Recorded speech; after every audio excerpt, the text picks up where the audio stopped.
যে 6 কোটি তরুণ যুবকরা এই আন্দোলনে নেতৃত্ব দিয়েছে জুলাই আগস্টে, তারা কেউ নির্বাচনের দাবি তোলেন নাই। আপনি আপনাদের আপনাদের তো প্রচুর দেয়াল লিখন আমি দেখলাম। আপনাদের চোখে পড়েছে কিনা যে অবিলম্বে নির্বাচন চাই, এমন কোন দেয়াল লিখন দেখেছেন আপনারা? ঢাকাতে আমি দেখি নাই।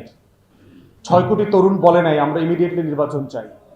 তাহলে এই সরকারের ম্যান্ডেটটা আমাদের বোঝা দরকার যে তরুণদের সরকার, তরুণরা কি চায়। আমাদের রাজনীতি হইল নির্বাচন দেন, টেন্ডার, চাঁদাবাজি, দখলদার। এখন দেখতে পাচ্ছেন না আপনারা, সরকার পরিবর্তন হয়েছে, চাঁদাবাজ তো পরিবর্তন হয়েছে, চাঁদাবাজি পরিবর্তন হয়। সব জায়গায় দেখেন শুধুমাত্র চাঁদাবাজদের তালিকা পরিবর্তন হয়েছে, ভাগাভাগি করে আমরা আমরার মতো করে চলছে, তোমরা আমরা ভাই ভাই আর কি।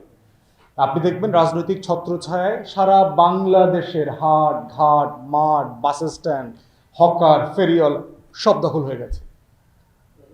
তো এই যে দখল, এইটা তো রাজনীতি না। আমাদেরকে পর্যন্ত ঢাকায় আপনার হকাররা বিভিন্ন জায়গা থেকে এসে অফার দেয় যে ভাই এই রাস্তাটা যদি আমাকে নিয়ে দিতে পারেন আমি 9 কোটি টাকা 10 কোটি টাকা দিব আপনাদেরকে। তাই আমি বললাম যে আমার কাছে কেন আসছেন? বলে শুনলাম যে আপনার অনেক সুনাম আছে, পুলিশ আপনার কথা বললে ডিস্টার্ব করবে না। এই জন্য সে একটা এলাকার মহল্লার একটা রাস্তা নিয়ে আসছে, ধরেন 5-7 কিলোমিটার গুলিস্তান পল্টন এইসব এলাকাতে, যে এইটা যদি আপনি দায়িত্ব নিতে পারেন তাহলে আমরা 10 কোটি টাকা দিব আপনাদের।